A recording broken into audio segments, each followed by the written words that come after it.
पंचकल्याणक प्रतिष्ठा महोत्सव नीमच में आज तप कल्याणक के पावन दिवस पर नीमच समाज की महिलाओं द्वारा एक बहुत ही भव्य नाटिका की प्रस्तुति यहाँ दी जा रही है, जिसका नाम है पश्चाताप के आंसू। सती अंजना के जीवन से जुड़ी यह नाटिका आप सभी को आनंद विभोर करेगी। सती अंजना के जीवन में आए उतार चढ़ाव का बहुत ही मार्मिक चित्रण इस नाटिका के द्वारा यहाँ किया जाएगा। इस नाटिका को संकलन दिया है श्रीमती अल्पना गोधा ने और सहयोग दिया है श्रीमती करिश्मा अजमेरा, श्रीमती पायल अजमेरा और श्रीमती दीपा काला ने। इस नाटिका में संगीत का स्वर दिया श्रीमती मोनिका विनायका नीमच और इस नाटिका की एडिटिंग और बैकग्राउंड म्यूजिक श्री अंकित गोदा और आगम अजमेरा ने दिया। इस पूरी नाटिका का संचालन किया है श्रीमती राजुल अजमेरा ने। आपके समक्ष प्रस्तुत करने जा रहे हैं खूबसूरत नाटिका पश्चाताप के आंसू। और इस खूबसूरत नाटिका का मंगलाचरण करने के लिए आमंत्रित कर रहे हैं सुरभि कासलीवाल।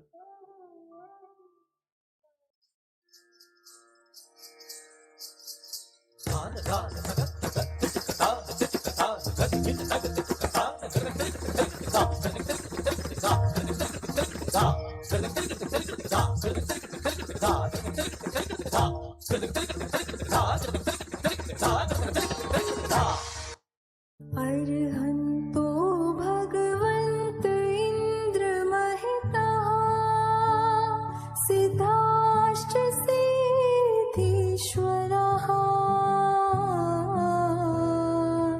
आचार्याजिनुशासनोन्नतिकरः पूज्यापाध्यायकाः।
कुछ तालियां कमजोर हैं आपकी, जरा एक बार मिलकर के जोर से।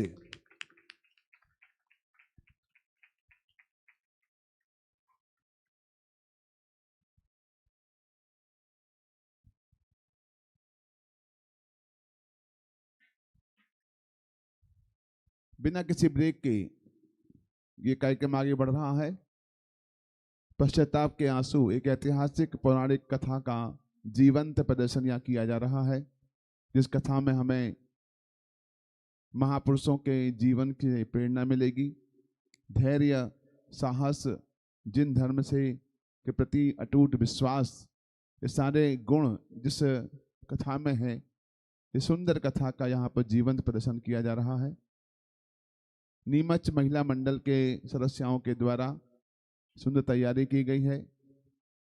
ऑडियो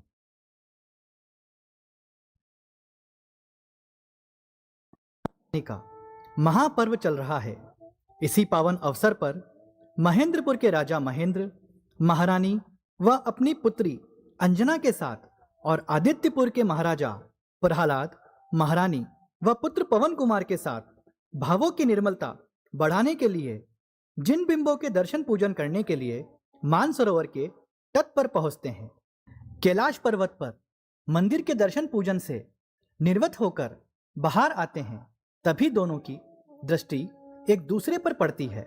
जय जिनेंद्र राजन। जय जिनेंद्र, जय जिनेंद्र। आप कैसे हैं? राज्य में सब कुशल मंगल तो है? सब कुशल मंगल तो है, पर क्या? पुत्री अंजना विवाह योग्य हो गई है और उसी के हेतु योग्य वर के लिए हम चिंतित हैं। हे राजन, पुत्री अंजना का विवाह आपके पुत्र चिरंजीवी पवन कुमार से हो जाए तो कितना सुखद रहेगा। हे महारानी, यह तो मेरे पुत्र का सौभाग्य रहेगा। मेरी ओर से इस संबंध को आप पक्का ही समझिए। तो ठीक है, आज से तीसरे दिन इसी मानसरोवर के तट पर विवाह होना सुनिश्चित करते हैं। हाँ, यह उचित रहेगा। आइए हम सब मिलकर विवाह की तैयारी करते हैं। हाँ चलो महारानी, अब समय भी बहुत कम रह गया है।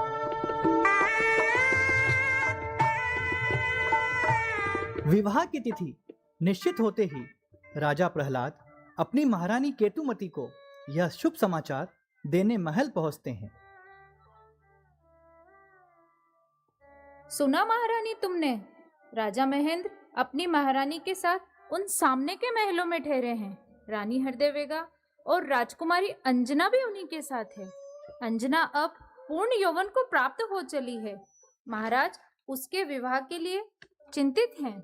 जब से उन्हें पता लगा है कुमार पवनजय अभी कंवारे हैं, तभी से वे बहुत अनुरोध आग्रह कर रहे हैं। वे तो अपनी ओर से निश्चय भी कर चुके हैं। कहते हैं विवाह मानसरोवर के तट पर ही होगा। विवाह की तिथि निश्चित हो गई। पवन कुमार मन ही मन मुस्कुराते हैं और तुरंत ही अपने मित्र प्रहस्त के पास जाते हैं। देखो ना प्रहस्त, कैलाश का ये अद्वितीय सौंदर्य, मानसरोवर की ये रत्नाकार सी अपार जल राशि, क्या इन सबसे भी अधिक सुंदर है वह विद्याधरी अंजना? कुमार पवनजय, अभी आपने उसके रूप को देखा ही कहाँ है। कैलाश पर्वत का जो ये सौंदर्य है वह उसके रूप के आगे फीका है। अरे प्रहस्त, तुम भी ना उस रूप को देखा ही कब, जो तुम उसके मोहपाश में मुझे बांधना चाहते हो। उसके रूप को पा जाओगे पवन, तो ये सारी भ्रांतियां मिट जाएगी। भूलते हो प्रहस्त, पवनजय रुकना नहीं जानता। सौंदर्य का प्रवाह देश और काल की सीमाओं के ऊपर होकर है, और रूप वह तो अपने आप में ही सीमा है, बंधन है प्रहस्त। मन के इन विकल्पों को त्याग दो पवन। चलो रात्रि में हम साथ चलकर गुप्त रूप से उनकी एक झलक देखकर आते हैं।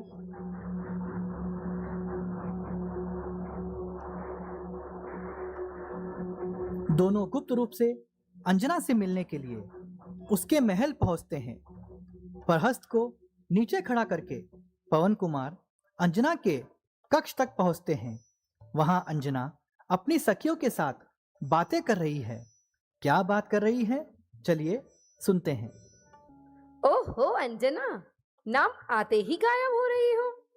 पास जाओगी तब तो शायद दुर्लभ ही हो जाओगी। पर कितना सुंदर नाम है, पवनजय, कुमार पवनजय। उसी समय उनकी एक सखी मित्रकेशी, जो कि मन ही मन अंजना से ईर्ष्या करती है, वो क्या कहती है, चलिए सुनते हैं। अरे ओ बसंतमाला, ये क्या कह रही हो? क्या तुम नहीं जानती कि युवराज विद्युत प्रभ के सामने पवनजय क्या चीज है? और आदित्यपुर का राज वैभव विद्युत प्रभ के आगे तिनके बराबर भी नहीं है। महाराज केवल अंजना का विवाह विद्युत प्रभ के साथ इसलिए नहीं कर रहे हैं क्योंकि वह शीघ्र ही सन्यासी होने वाले हैं। पर एक बात कहूं बसंत, पवनजय के साथ दीर्घ काल तक रहने से तो विद्युत प्रभ का पल भर का साथ ज्यादा हितकारी है। पवनजय के साथ विवाह करने से तो अविवाहित रहना ज्यादा अच्छा है। मुझे तो विद्युत प्रभ के सामने पवनजय बिल्कुल तुच्छ मात्र से लगते हैं। आगे की आप जाने, मुझे क्या। अंजना पवनजय के ख्यालों में इतनी विभोर थी कि उसने मित्रकेशी के वचनों को सुना ही नहीं। तभी अचानक एकाएक अंजना को जैसे चेत हो गया हो, अनायास ही वह चंचल हो पड़ी और बसंतमाला के गले में हाथ डालते हुए झूलती हुई बोली, बसंत, ओ मेरी पगली बसंत, देखो चांद भी निकल आया। आज तो बसंत गाएगी और हम सब झूमेंगे। सती अंजना के में देखो पवनंजय ही समाये हैं। चेहरे पे इनके तेजे देखो मंद मंद मुस्काए हैं। दोनों की जोड़ी लगती है प्यारी, जैसे कि संग दिया और बाती। सती अंजना के में देखो पवनंजय ही समाये हैं।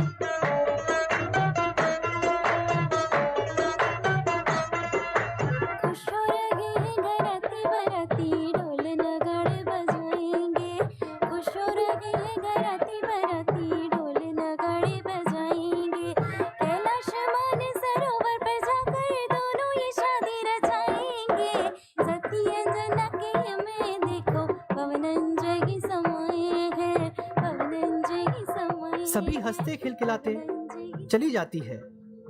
यह सभी दृश्य पवनजय छुप कर देख रहे थे। यह सभी बातें सुनकर पवन कुमार क्रोधित हो उठते हैं और मन ही मन क्या कहते हैं, सुनिए। अरे ये क्या? ये अंजना तो किसी और को स्नेह करती है और मैं इसके मोह में अर्धरात्रि को इसकी झलक पाने आया हूँ। क्या मैं विद्युत प्रभ के आगे इतना तुच्छ हूँ कि सखियों द्वारा विद्युत प्रभ की इतनी प्रशंसा करने पर भी अंजना कुछ नहीं बोली? अब मैं इससे विवाह हरगिज नहीं करूंगा। ओ पवन, किन ख्यालों में खोए हुए हो? देखा है अपने सपनों की राजकुमारी को और आदित्यपुर की भावी राजलक्ष्मी को? पहचान लिया तुमने उन्हें? संसार की कोई भी रूप राशि पवनजय को नहीं बांध सकती। सौंदर्य की उस अक्षय धारा को मांस की शायिक रेखाओं में नहीं बांधा जा सकता। ठीक कह रहे हो पवन, अंजना इसे अपना सौभाग्य ही मानेगी, क्योंकि वह तो चरण धूल बनने के पहले ही आदित्यपुर के भावी महाराज के मस्तक का तिलक बनने का सौभाग्य साथ लेकर आई है। भाग्य की श्रृंखलाएं तोड़कर चलना स्वभाव है पवनजय का, और परंपराओं से वह कभी बंधा नहीं है। अपने भावों का विधाता वह स्वयं है। आदित्यपुर का राज सिंहासन उसके भाग्य का निर्णायक कदापि नहीं हो सकता। अपनी सेनाओं के साथ कल सूर्योदय के पहले मैं यहाँ से प्रस्थान करूंगा। महाराज के डेरे में सूचना भिजवा दो और सेनापतियों को आज्ञाएं दे दो। मान सरोवर के तट पर मैं कल का सूर्योदय नहीं देखूंगा।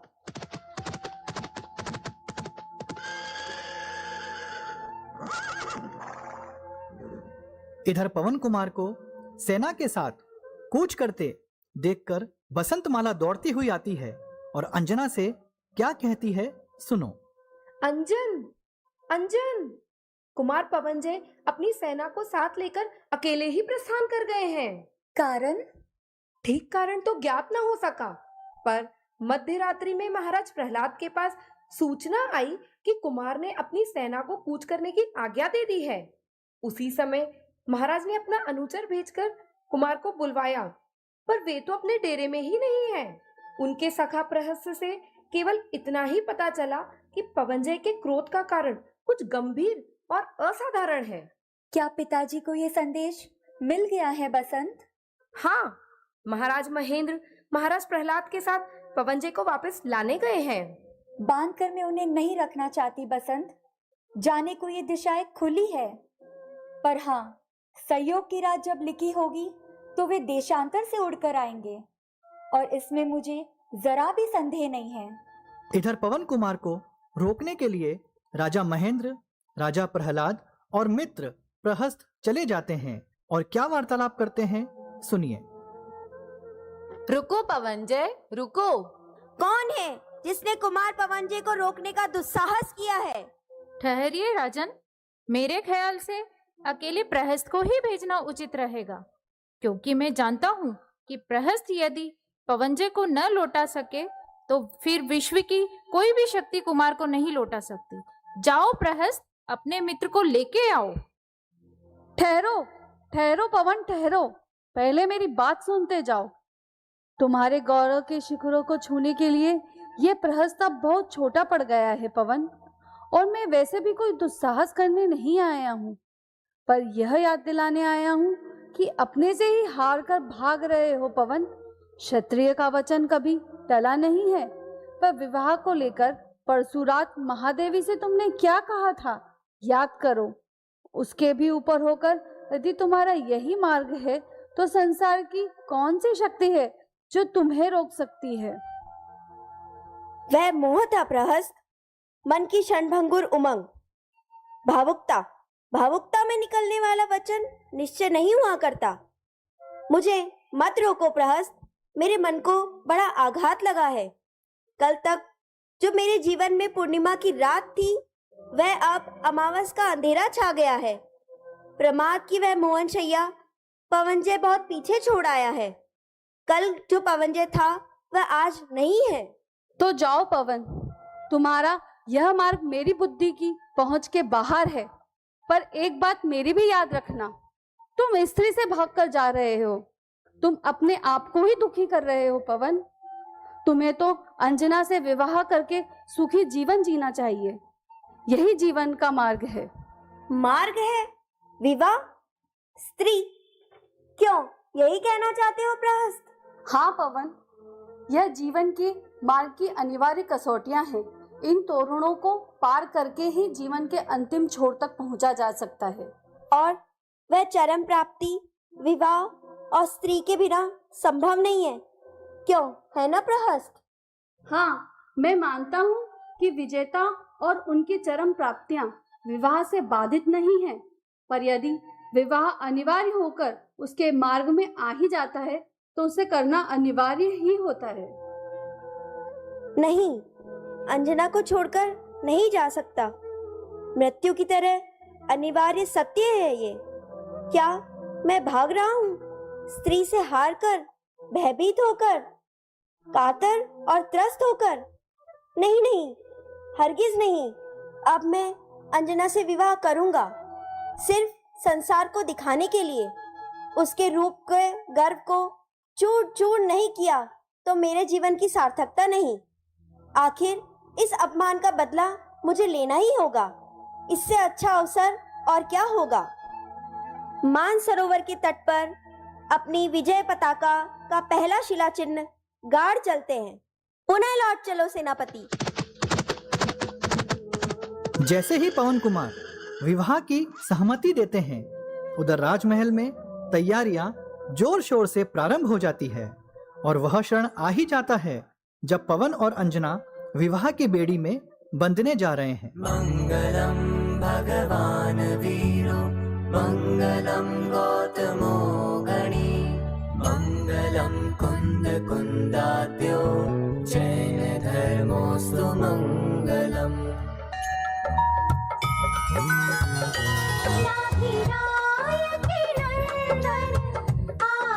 ईश्वर की हो रही है जयमाला,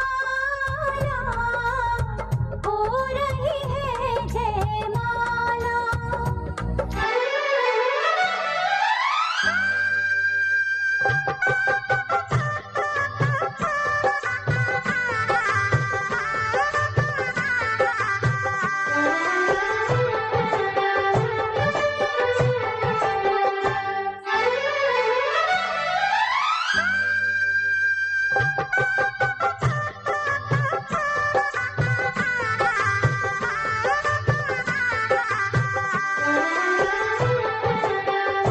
विवाह की रस्में पूरी हुई।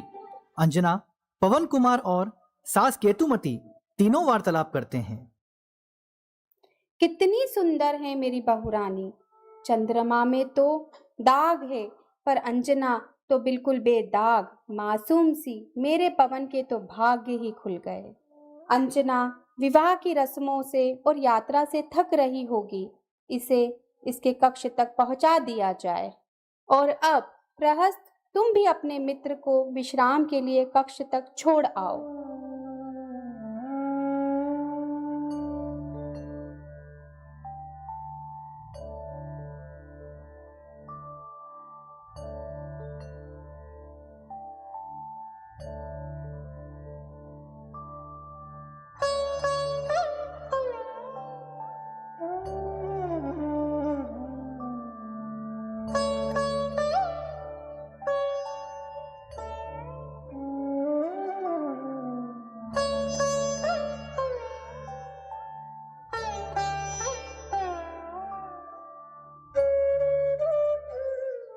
रात्रि का समय अंजना अपने कक्ष में पवन कुमार की प्रतीक्षा कर रही है, पर यह क्या, पवन कुमार तो आए ही नहीं।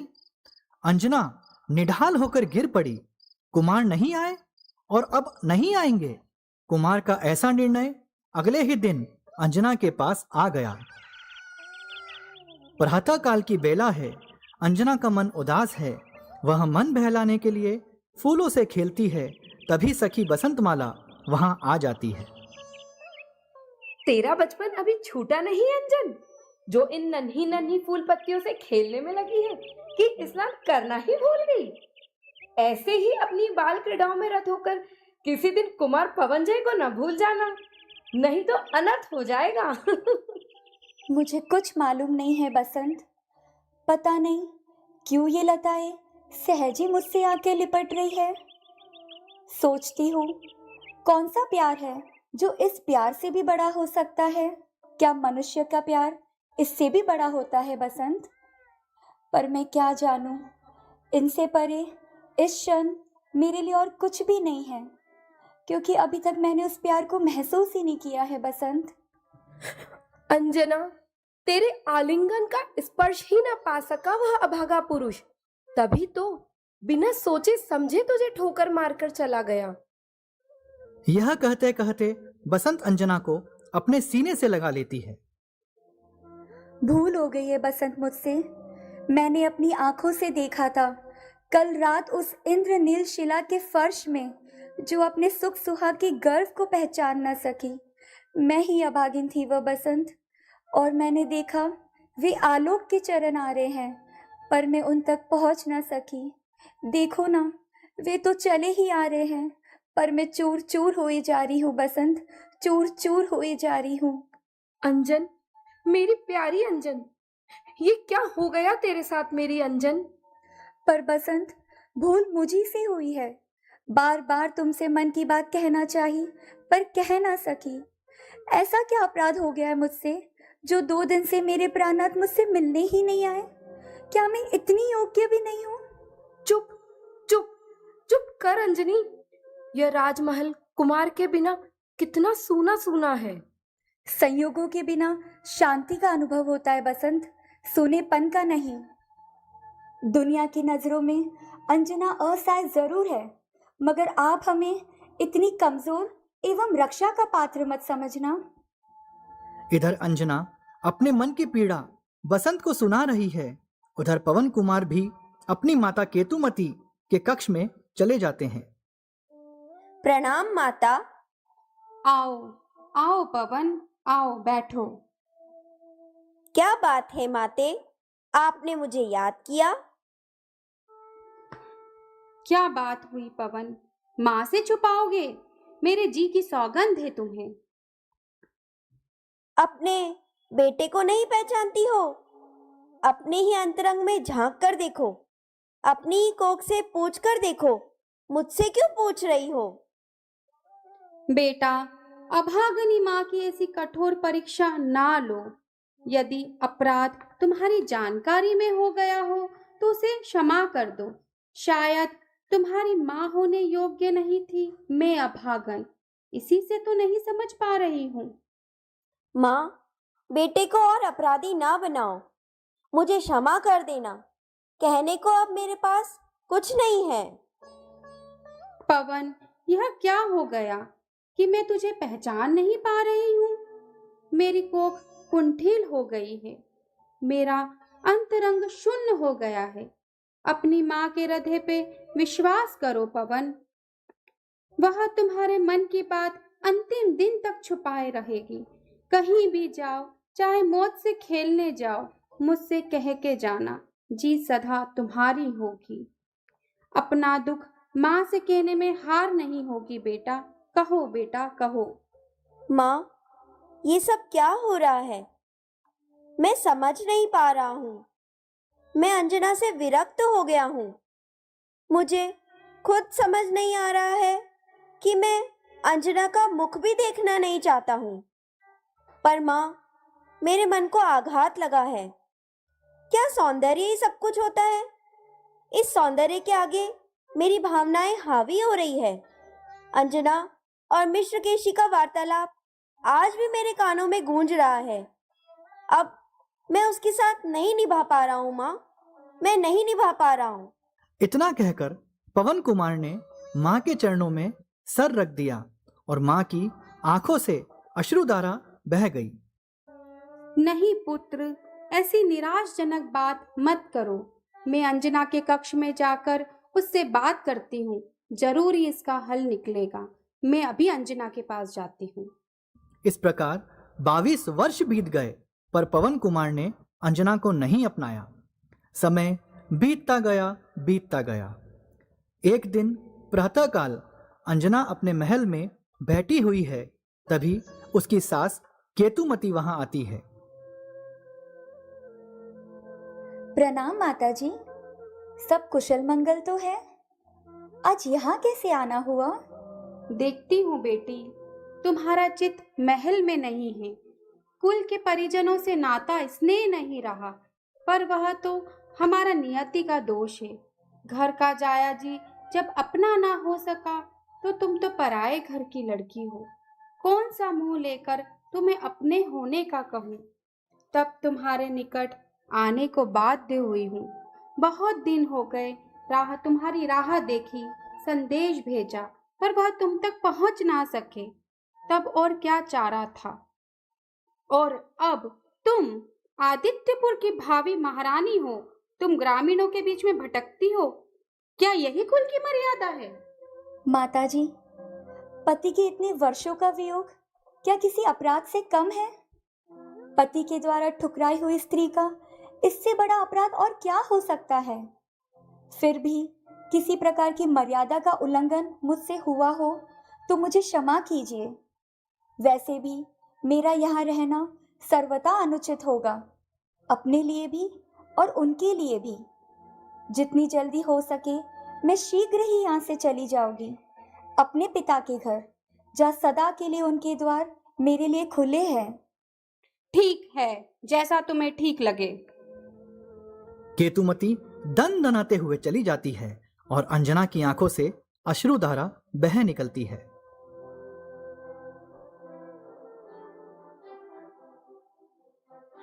राज दरबार लगा हुआ है। राजा प्रहलाद सिंहासन पर विराजमान हैं। तभी एक दूत का प्रवेश होता है। महाराज की जय हो। महाराज रावण के दूत संदेश लेकर आए हैं। दूत को ससम्मान अंदर ले आइए। महाराज की जय हो। हमारे महाराज रावण ने आपके लिए इस पत्र में संदेश भेजा है। क्या संदेशा भेजा है हमारे मित्र ने, जरा पढ़िए। महाराज प्रहलाद को महाराज दशानन का सादर जय जिनेंद्र। मैं पाताल द्वीप के राक्षस वंश का राजा रावण, मैंने अपने देवों द्वारा प्रदत्त रत्नों के गर्व में चूर होकर वरुण द्वीप के राजा वरुण पर आक्रमण किया है। शुरू में तो राजा रावण की सेना को खदेड़ दिया। जब वरुण की सेनाएं हमारी सेना से दूर भागने लगी तो अब वरुण स्वयं युद्ध क्षेत्र में उतर पड़ा है और उसने हमारे बाहुबल को ललकारा है। युद्ध भीषण हो चुका है। आदित्यपुर की राजा रावण से मैत्री रह चुकी है, अतः हम आपको अपने पक्ष में लड़ने के लिए आमंत्रित करते हैं। आशा ही नहीं, विश्वास है आप हमारी सहायता अवश्य करेंगे। आपसे यथा योग्य सहायता की अपेक्षा में आपका मित्र पाताल अधिपति रावण। सेनापति तैयारी करो, हमें महाराज रावण की सहायता हेतु शीघ्र ही लंका की ओर प्रस्थान करना होगा और हर संभव हमें विजय प्राप्त करनी होगी। ठहरिए पिताजी, मेरे रहते आप युद्ध में जाएं, क्या यह उचित होगा? पुत्र के होते पिता युद्ध भूमि में जाए, इससे ज्यादा लज्जाजनक एक पुत्र के लिए कुछ नहीं हो सकता। आज्ञा दीजिए पिताजी, रणभूमि में सेनाओं के कुशल संचालन हेतु मैं उपस्थित हूँ। आपके पुत्र के भुजबल का निरादर ना हो, उसके पुरुषार्थ की लोक में अवमानना ना हो। उसे अवसर दीजिए कि वह अपने आप को श्रेष्ठ सिद्ध कर सके। आज्ञा दीजिए पिताजी, युद्ध में शत्रु को परास्त कर विजयी होकर लौटूं। तुम्हारा अभी कुमार काल है बेटा, और अभी अभी तुम्हारा विवाह हुआ है। तुम अभी पुत्री अंजना के साथ सुखपूर्वक रहो और राज्य का सुख भोगो। ये दुलार का क्षण नहीं है, क्षत्रिय के सम्मुख कठोर कर्तव्य विचार है। आशीर्वाद दीजिए पिताजी कि पवनजय विजयी होकर लौटे। शत्रु को परास्त करके विजयी होकर पुनः राजमहल में लौटो। विजयी भव।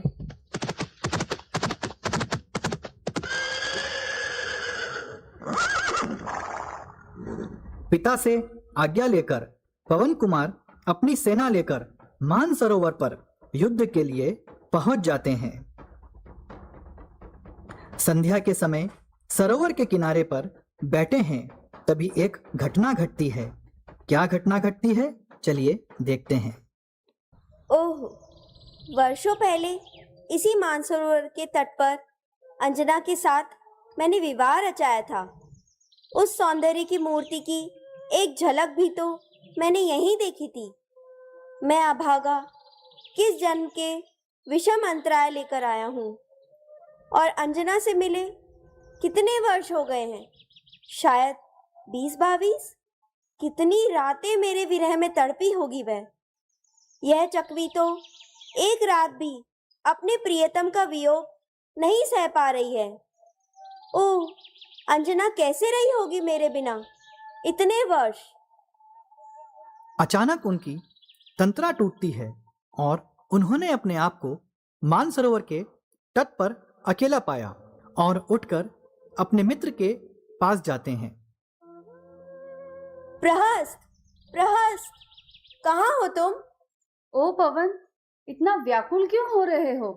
मैंने तो अंजना को सोने के पिंजरे में कैद कर दिया है और फिर लौटकर देखा भी नहीं कि वह जीवित है या मर गई। देखना तो दूर, उसके बारे में सोचना भी पाप समझता था मैं।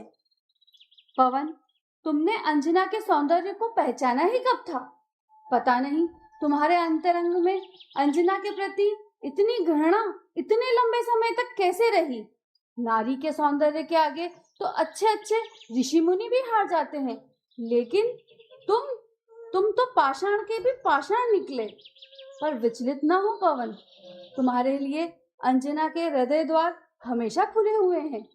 पुरुष स्त्री का कितना भी अपमान कर दे, पर जब भी पुरुष हताहत होता है तो वह स्त्री उसे अपने आंचल में शरण दे देती है। ओ प्रहस्त, ये क्या हो गया? अनजाने में मैं ये क्या पाप कर बैठा? इस अज्ञान का दंड मैं और अंजना दोनों पा रहे हैं। मेरे प्राण अब अंजना से मिलने के लिए छटपटा रहे हैं। मुझे उसके पास जाना ही होगा। जब तक मैं अंजना का आलिंगन न पालूं, तब तक युद्ध भूमि में युद्ध भी नहीं कर पाऊंगा। मेरी भुजाएं कांप रही है, मेरे पैर लड़खड़ा रहे हैं। मुझे जीवन चाहिए, बस मुझे अब जीवन चाहिए। पाप की ये ज्वाला मुझे भस्म कर रही है। मुझे शीतलता की आवश्यकता है। पर पवन, कल प्रातःकाल तुम्हें युद्ध क्षेत्र में जाना है, अतः ऐसी स्थिति में युद्ध को पीठ दिखाकर जाना एक क्षत्रिय के लिए ठीक नहीं है।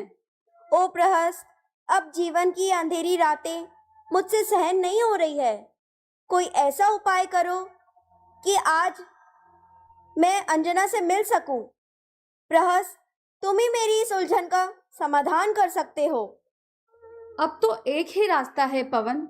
अभी आकाश मार्ग से चलकर चुपचाप अंजना की महल की छत पर जा उतरना होगा और गुप्त रूप से वहां रात बिताकर दिन उगने से पहले वहां से लौट आना होगा।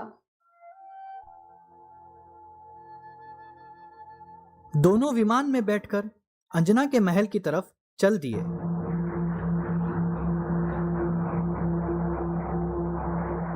उधर महल में अंजना और बसंतमाला सोई हुई है। तभी प्रहस्त बसंतमाला को आवाज लगाते हैं।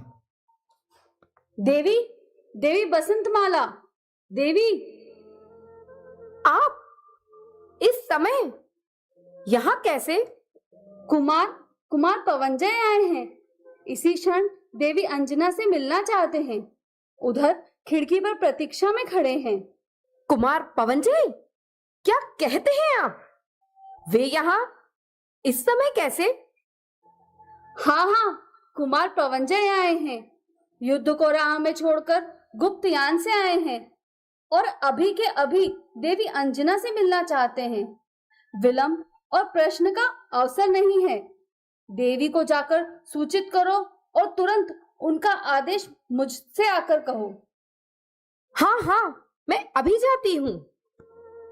बसंतमाला उसी समय अंजना के पास जाकर उसे जगाती है।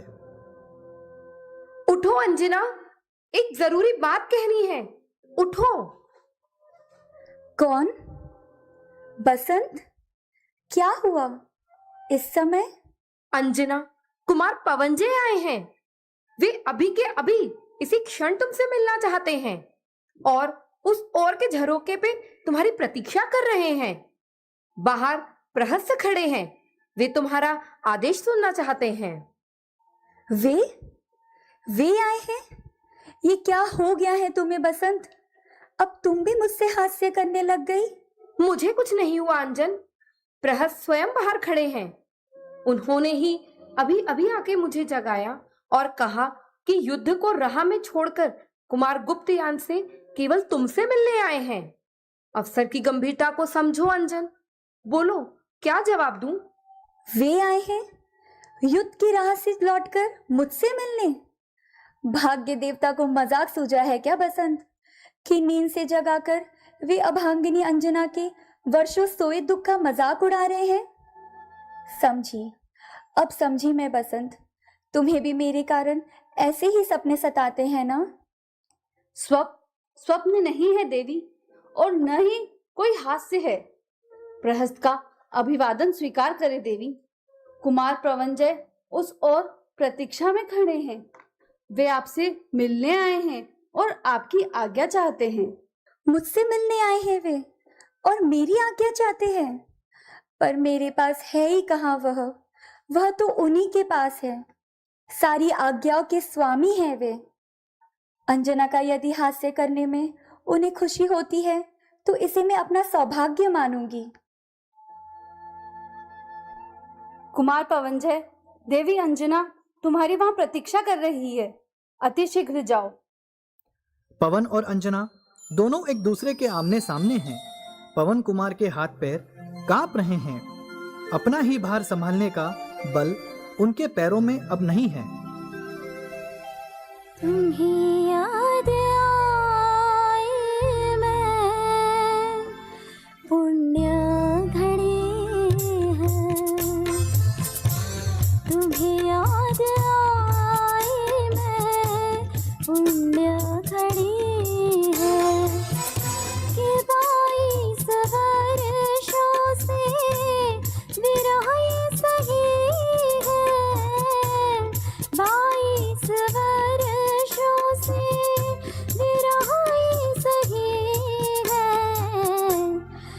अब जाके टूटे कर्म कड़ी है।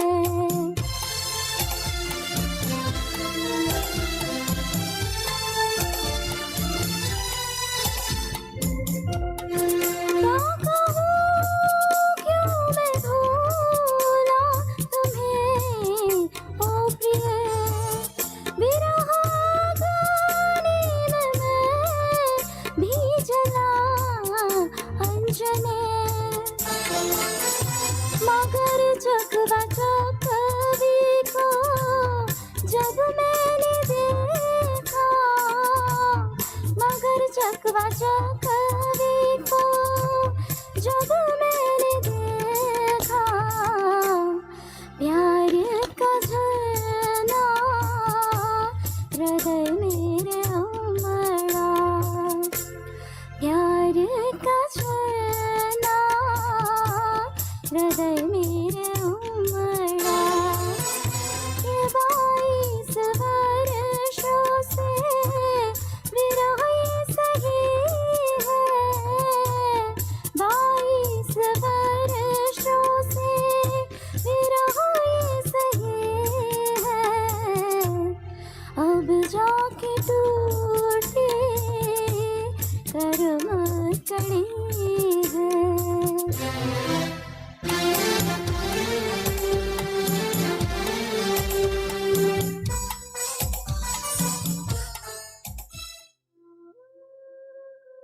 पवनजय ने चौंक कर पैरों की ओर देखा और उनकी आंखों से अश्रुधारा बह निकली।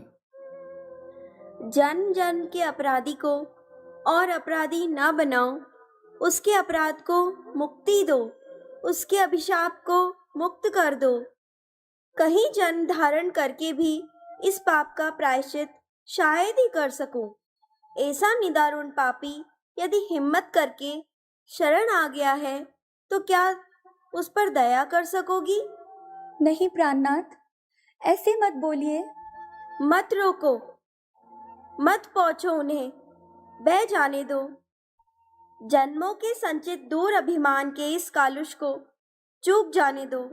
अपने पैरों की रच को यूं अपमानित ना करे देव। उसका एकमात्र बल उससे छीनकर उसे असहाय ना बना दो। सब कुछ सह लिया है पर अब ये ना सह सकूंगी। उठो देव उठो, तुम्हें मेरी सौगंध है, क्या मुझे रहने नहीं दोगे? नहीं अंजना, मुझे बोलने दो।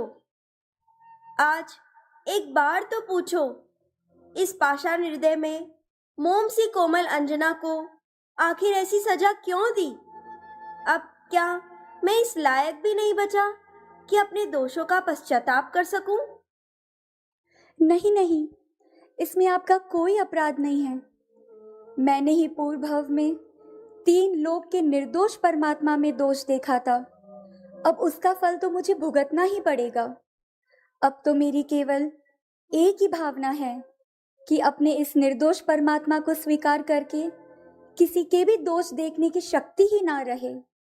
ये तो मेरे ही पूर्व कर्मों के दोष है जो न जाने किस भव में मेरे साथ लगे।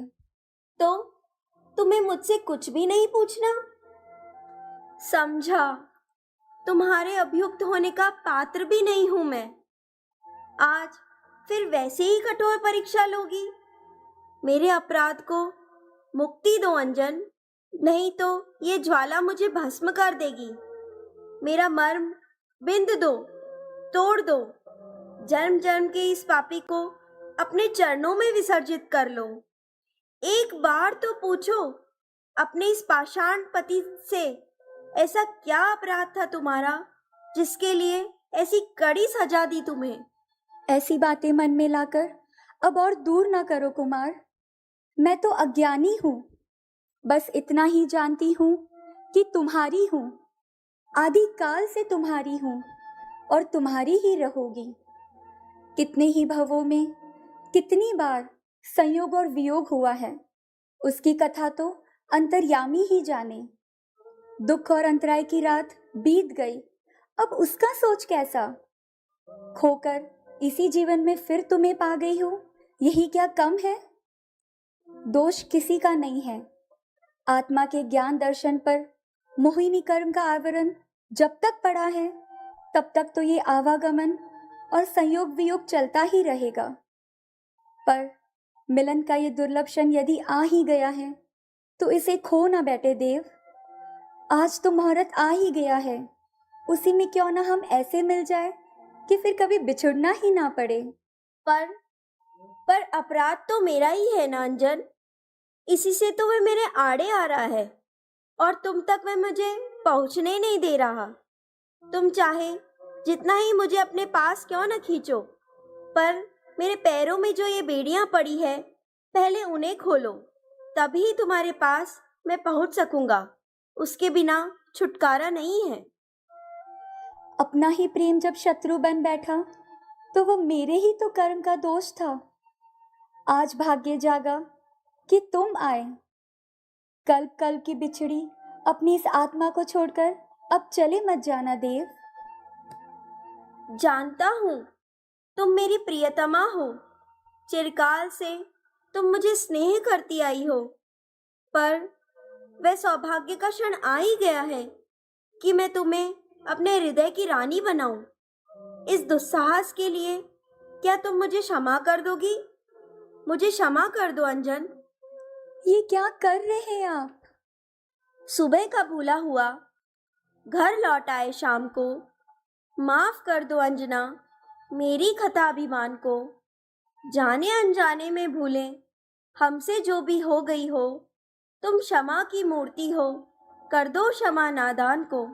अंजना पवन जय के पैरों को अपनी गोद में रखकर पैर दबाने लगती है तो पवन कुमार अपने पैर खींच लेते हैं। डरो मत, मैं ही हूं। युद्ध की राह से लौटकर आए हो ना, और न जाने कितनी दूर की यात्रा करके आए हो। सोचा थक गए होंगे। तुम नहीं, तुम्हारे ये बेचारे पैर। सोचती हो कि मुझे अपनी बातों में उलझा लोगी, सो मैं होने नहीं दूंगा। चौथे पहर का मंगलवाद राज दरबार पर बज उठा।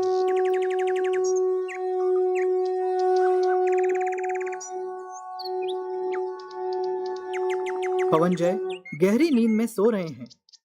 कितनी गहरी नींद सो रहे हैं, पर मैं जानती हूं अपना कर्तव्य। इस क्षण कुमार को रोकना नहीं, लौटाना ही होगा। दिन झांकने के पहले, हाँ, मुझे उन्हें जगाना ही होगा। दिन उगने को है प्राणनाथ, जाने की तैयारी करो। अब देरी ठीक नहीं। जाने को कहोगी? तुम ही इतनी जल्दी पड़ी है तुम्हें वापस भेजने की? अपनी विवशता जानती हूँ, तुम्हें कब रोक सकती हूँ? नहीं रोक सकती हूँ, इसीलिए तो कह रही हूँ। अंजना पवन के पैरों में झुकती है तो पवन बीच में ही उसे अपने बाहों में पकड़कर उठा लेते हैं। अंजना की नजरें झुकी हुई है। पवन अंजना के एक हाथ को अपने हाथों में लेकर बोलते हैं, मुझे शपथ है इन हाथों की, और इन हाथों का आशीर्वाद ही सदा मेरी रक्षा करेगा। देवी, दिन उगने को है, विदा दो। सुनो, मेरी विवशता की कथा भी तो सुनते जाओ। दुनिया की आंखों की ओट में तुम कब मेरे पास आए और कब चले गए, ये सब कोई नहीं जानता। कब पीछे से कुछ हुआ तो इस त्यागी हुई अंजना पर कौन विश्वास करेगा? पगली हुई है अंजन, मुझे लौटने में क्या ही देर लगने वाली है। चुटकी बजाते ही मैं सब ठीक करके तुरंत ही लौटूंगा। तुम्हारी शपथ जो मेरे साथ है, फिर भी अपने मन के विश्वास के लिए चाहो तो ये रख लो। निश्चित होकर जाओ पवन, मन में कोई खटक मत रखना और विजय होकर लौटना।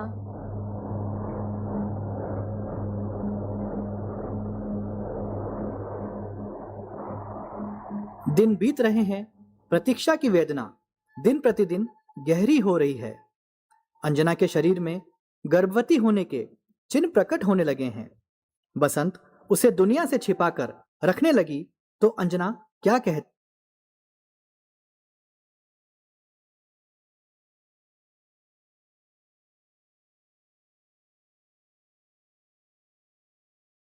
है। तुम चुप रहती हो बसंत, पर मैं क्या समझ नहीं रही हूँ? देव दर्शन के लिए भी तुम मुझे मंदिर तक जाने नहीं देती।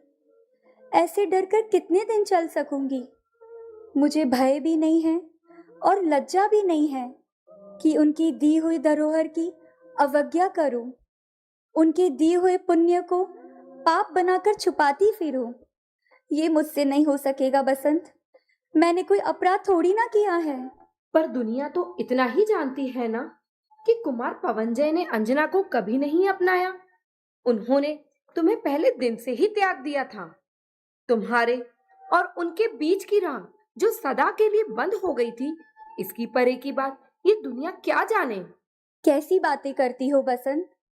इस सब का उपाय ही क्या है?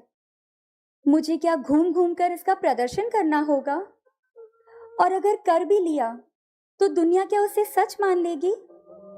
सच बात तो ये है बसंत कि इस अंधी लोक दृष्टि में ठीक ठीक पारस्परिक जानने समझने की शक्ति होती तो दुनिया में इतने अनर्थ ही नहीं होते। सर्वज्ञ दुनिया मंगलमय होती। पवित्रता, समर्पण, विश्वास, आत्मा, इन सब का कोई रंग रूप तो नहीं है जो इसे मैं प्रकट करके दिखा सकूं। पर अंजना, लोक व्यवहार तो लोगों की बातों से ही चलता है ना। लोग, समाज क्या कहती है, क्या सुनती है और क्या समझती है, हमें उसके अनुसार ही चलना पड़ता है ना। पर बसंत, आखिर इस सत्य को कब तक छुपाएंगे? कभी ना कभी तो उजागर करना ही होगा। दुनिया क्या कहेगी, क्या नहीं कहेगी, उसका विचार करके हम कब तक यूं ही गुपचुप रहेंगे? क्योंकि प्राणनाथ के आने की भी कोई सूचना नहीं है। ईश्वर ही जाने वो अब और कितने दिन युद्ध क्षेत्र में रहेंगे। पर उस सत्य का आधार ही अगर छिन जाए तो उसे प्रकाशित कैसे करोगी? सत्य का अंतिम आधार सदा कोई स्थूल ठोस चीज तो नहीं होती बसंत। उन पर और अगर अपने ऊपर विश्वास अटल है तो बाहर का कौन सा भय और प्रहार है जो मेरा घात कर सकेगा? जो धन वो मुझे सौंप गए हैं उसका बल भी मुझे वो दे गए हैं बसंत। पवनजय नहीं आए। अंजना के गर्भवती होने की सूचना धीरे धीरे सारे राज परिवार में फैल गई है। जब ये समाचार सास केतुमती ने सुना तो मानो आसमान ही फट पड़ा हो। क्रोधित होकर क्या कहती है, सुने। ऐसी आई है कुलक्षणी कि पहले तो मुझसे पुत्र छीना, उसके जीवन को नष्ट कर दिया और उसके पीठ पीछे कुल की उज्जवल कीर्ति पे कलंक की कालिक पोत दी। केतुमती पछाड़ खाकर औंधी गिर पड़ती है। वह जोर जोर से विलाप करने लगती है। देख लिया अपनी गुणवंती बहू को, बड़े बड़े गुणगान करके लाए थे। कुल घातनी, ये इसके दुष्ट कर्म का अंत भी नहीं आ रहा है। उसके और उसके पिता के लिए इससे अच्छा दंड और क्या होगा? उस कुलटा को एक क्षण भी इस राजघराने के आंगन में नहीं रखा जा सकेगा, नहीं तो पाप का यह बोझ वंश को रसातल में ही पहुंचा देगा। चलो महारानी, अंजना के कक्ष में चलकर उसे उसके पिता के घर भेजने की तैयारी करो। जी महाराज। क्रोध में केतुमती और महाराज बिना अनुमति के ही अंजना के कक्ष में प्रवेश करते हैं। केतुमती को देखते ही अंजना उनके पैर छूने के लिए उठती है और उसी समय केतुमती अंजना को जोर से धक्का देती है। राक्षसनी, कलंकनी, ओ पापिनी, तूने दोनों कुलों के भार पर कालिक पोत दी। तूने वंश की जड़ों को नष्ट कर दिया और अब सती बन बैठी है शास्त्र पढ़ने। किसके यहाँ जाके किया ये दुष्ट कर्म? नहीं नहीं महारानी, यह क्या अनर्थ करने जा रही हैं आप? महाराज, यह देखिए कड़ा और मुद्रिका। कुमार स्वयं आए थे अंजना से मिलने। मुझे यह कुछ नहीं देखना है, यह सब बनावटी हो सकता है। बसंतमाला, तुम्हें पता नहीं है अंजना ने कितना बड़ा अपराध किया है। इसका अपराध असहनीय है। पता नहीं हमारे किन कर्मों की सजा हमें भुगतनी पड़ रही है और ये दिन देखना पड़ रहा है। सच बता डायन, सच बता। मेरा बेटा 6 महीने हो गए युद्ध पे गया है और उसकी पीठ फेरते ही तुझे यह खेल सूझा। पर कब की जान रही थी तेरे कारनामे, तभी तो जाती थी मृगवन में। अरुणाचल की पहाड़ियों पे, गांव में, बस्ती में और जंगल में भटकती फिरती थी। भाग्य तो तभी फूट गया था, पर किससे कहती। पति तो धर्मात्मा ठहरा और उदासीन ठहरे, और पुत्र अपना ही नहीं रहा। हमारे ही भाग्य का दोष है। अरे ओ भ्रष्ट, चल उठ यहाँ से, जा अपने पिता के घर। एक क्षण भी देर हुई तो अनर्थ घट जाएगा। दुनिया कुल के मुख पर लांछन का कीचड़ फेंकेगी। हट भागिनी हट, पत्थर हो पड़ी है, कुछ भी नहीं लगता। धरती भी इसका पाप का भार धो रही है, और जो फटकर इस दुष्टा को नहीं निकलती। दूर हट पापनी, दूर हट, मुझे छू लेगी तो कोड़ निकल आएगा। कपड़े की पोटली देकर दोनों वसंत और अंजना को बाहर निकालते हुए, द्वारपाल, ओ द्वारपाल, जाओ इन दोनों को बाहर महेंद्रपुर की सीमा तक छोड़ आओ। मैं इन्हें एक क्षण भी यहाँ नहीं देखना चाहता। अंजन, ओ अंजन, चलो अब हम यहाँ से चलते हैं। हाँ बसंत, अब हमें यहाँ कोई शरण देने वाला नहीं है। चलो यहाँ से। क्या सोच रही हो बसंत? यह भी कोई पूछने की बात है अंजन? समझती हूँ बहन, मुझ अभागिन के कारण तुम्हें बार बार अपमान और कष्ट सहन करना पड़ रहा है, और आज तो इन सब की पराकाष्ठा ही हो गई। यदि मेरी राह में कांटे ही कांटे हैं तो तुम्हें उनके बीच में क्यों घसीटूं? प्रतीत होता है अभी दुर्दिनों का अंत नहीं हुआ है। कर्मों का नाटक देखना अभी बाकी है। इसलिए मुझे अपनी ये यात्रा अकेले ही करनी होगी बसंत। तुम अपने घर लौट जाओ।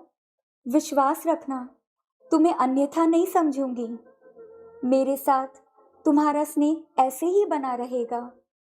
मुझे क्या पत्थर की मूर्ति समझ रही हो अंजना? जानती हूँ तुम्हारी जैसी सहनशीलता मुझ में नहीं है, पर तुम्हारी सहचारी बनने का मैं पूरा प्रयास करूंगी। तुम्हारी कृपाकांक्षी बनूं, स्वयं को मैं गौरवान्वित और सौभाग्यशाली समझूंगी। मैं अभागिन आपके उपकारों के बोझ से दबी जा रही हूँ। न जाने कितने जन्म लेने होंगे उससे मुक्त होने के लिए, और मुझ अनाथ के पास है ही क्या जो तुम्हें दे सकूं सिवाय दुख और कष्टों के। इसलिए तुम्हें कहती हूँ बसंत, तुम लौट जाओ। महादेवी केतुमती की निर्दयता देखकर क्या जगत के प्रति इतनी उदासीन हो जाओगी कि अपने स्वयं माता पिता का विश्वास न करोगी? क्या महेंद्रपुर के राजा हमें अपने यहाँ शरण न देंगे? वे तो अपनी पुत्री को देखते ही स्नेह से भर उठेंगे। दोष सास ससुर किसी का भी नहीं है, दोष तो मेरे ही कर्मों का है। अवश्य मेरे पूर्ण जन्म में कुछ ऐसे कार्य किए होंगे मैंने, इसलिए मुझे इतना अपमान व कलंक सहन करना पड़ रहा है। अब तो बस मुझे जिनेंद्र देव की शरण में जाना है। पर विपत्ति के समय ही तो अपनों का परिचय होता है अंजन। क्या किसी का विश्वास एवं प्रीति शेष न रही? कर्मावरण तो सभी एक से है ना बसंत। परिजन लोग विश्वास न भी कर सके तो इसमें कोई आश्चर्य की बात नहीं। इसमें उनका क्या दोष? तुम्हारी समझ के आगे मैं नतमस्तक हूँ अंजन, पर मेरी एक बात तो तुम्हें माननी ही होगी। महाराज के सामने मैं सत्य प्रकट करूंगी। देखना है कि वे क्या कहते हैं। इसके बाद ही मुझे तुम्हारा कोई भी निर्णय स्वीकार होगा।